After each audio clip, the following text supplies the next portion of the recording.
Alors moi je suis très engagée à ce niveau-là, enfin je veux dire la friperie pour moi c'est la seconde main, l'écologie, tout ce qui est recyclage, redonner vie à des vêtements parce qu'ils vont être reportés, qui ont déjà été portés. On le voit, la boutique est pleine, enfin, il y a un flux de personnes tout le temps. Il y a beaucoup plus de fripes qui s'ouvrent en ville.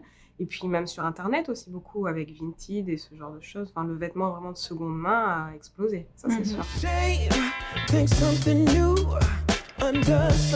La clientèle que nous avons, elle est très variée.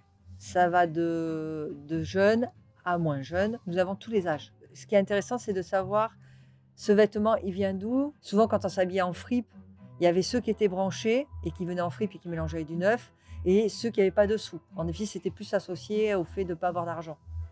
Que maintenant, ça a changé. Maintenant, tout le monde vient en fripe. On arrête d'acheter pour jeter, en définitive. Donc, garder les vêtements. C'est important, ça.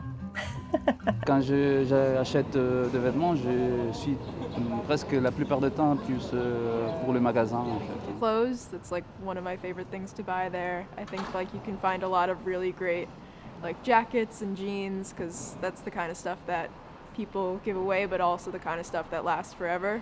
Pour moi, c'est une question d'éthique. En fait, quand je vois le Made in Indonesia ou en Turquie, je suis turque, la façon de travailler dans ces usines, j'ai pas envie de faire partie. C'est plutôt fonctionnel pour moi quand j'achète des vêtements.